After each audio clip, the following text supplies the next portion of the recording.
And here's what you need to know. They were the #1 company on the planet in their industry. They were a powerhouse, but they no longer exist. And here's the thing is when you stop doing the little things, the fundamental things that contribute to the foundation of what you want in life or your organization, eventually you will crumble. And they did crumble. But I remember I got in that line, and usually every year they only picked 1 or 2 people from the university to intern or work there. And somehow I got up there and I made a good connection with the person there. I was the only one that made her laugh. She goes, I needed a laugh today because I asked her, I said, do you have anything under 10 hours a week? I wasn't ready for the real world. And she thought I was joking. I'm like, no, I'm serious. And then I got an internship, and then I thought to myself, this is a great opportunity. Maybe because of the best in the world, maybe these must be the best people on the planet. I was so wrong. When I showed up, it was a toxic environment. I remember looking around like, how does anybody function here? You can become your environment or you can choose your environment. You can't always choose what you show up to, but you can always choose how you show up. And I allowed myself to become my environment. I became toxic. I didn't communicate well. It was just a negative environment. And the only person I tried to avoid was our manager because she was mean. She was always yelling at people. She was always belittling people. And she would just tear you apart. She always seemed unhappy. And misery loves company. And she was always ready to recruit you to her team.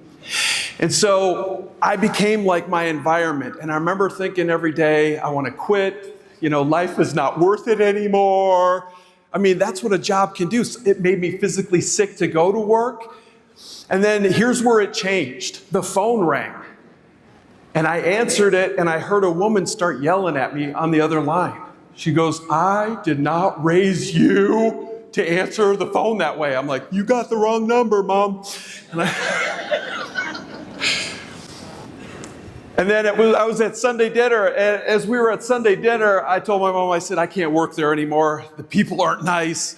I said, it's toxic. I said, I quit. She goes, you're not quitting. My mom was at a garage sale, and she got one of those calendars. You ever seen those calendars that might have a motivational quote on it? Well, it wasn't the right year. When your parents give you a calendar that's not the right year, you're like, are we at that point? And so what happened was my mom says, just ignore the date. She goes, don't worry about it. I paid a nickel for this. She goes, read those little positive quotes on there. She goes, maybe if you read something good and put something good will come out. And you change yourself for the better. You can make a positive contribution. You can share the best of who you are. Something good, something kind, something meaningful, something helpful. And so anyways, I'll never forget, I was on my 2.5-hour lunch break, and I was looking over at that calendar. And when I saw that calendar, I remember the first quote, it was by a speaker by the name of Les Brown. It said, if you can look up, you can get up. I'm like, I don't even know what that means. And I looked up, and I'm like, I don't know what that means. But I kept repeating it over and over again. The thoughts wired together, and it hit me. I'm like, yeah, I get it. If you can look up, you can get up. And I felt it. And they had a huge whiteboard right by my desk, and they never used it, so I was inspired to take initiative, so I took out colored markers. And I wrote those quotes up every day, and every day everybody would stop in and just read the quote. It was your choice to read it or not. It was your choice to believe it or not. If you did, it probably made your day better. This was me sharing my popcorn. And so every day I would write these quotes, and they would look forward to them. And then finally, the internship was up. And they brought us all into a conference room, and it was a huge celebration. I was like, is this because I'm leaving? And then they did some recognition, and I believe in recognition. They all got up, and I didn't realize, and sometimes you never know when, where, or how, your popcorn, your greatness, what is meaningful and special to you, will impact somebody's life. And so anyways, 2 people had got up that I had worked with, and they said, I just want to thank Sam. Those quotes every day have kept me going. Things have been tough. And they shared their story. And this is the thing, is everybody's got a story. And your contribution can make a difference in somebody's story. And then finally, my manager got up. The woman who was never nice to anybody. She was always mean. She always had a toxic attitude. But in this moment, we broke through.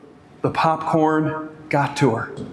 She got up and she says, I would like to make a toast. It was the first time I ever heard her speak very calmly.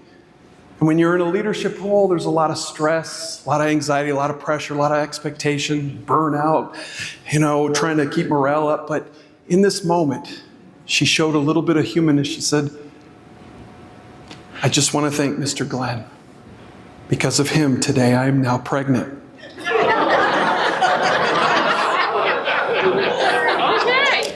Everyone started clapping. Everyone was laughing. The guy next to me is just like, that's what you do in the copy room? And then I'm kind of panicking. I'm like, I don't think I'm involved in this. Can you? And then she started laughing. I never saw the woman smile. And she smiled and she said, I'm not pregnant by him. I'm pregnant by my husband. And then she went on to say, we've been fighting for 5 years about having children. I've never wanted to bring children into this negative world. You see, that was her attitude and how she saw everything. She interpreted everything as bad, but I created a different interpretation by sharing my popcorn. And she said, I saw what your mom did for you and how you showed up every day with a smile, even on the stressful days. And you always put a little quote up there for everybody to lift our spirits. And then she looked down and she says, I don't know if I'm going to have a girl or a boy, but I hope they turn out as good as you. And I was like, I'll just take cash under the table.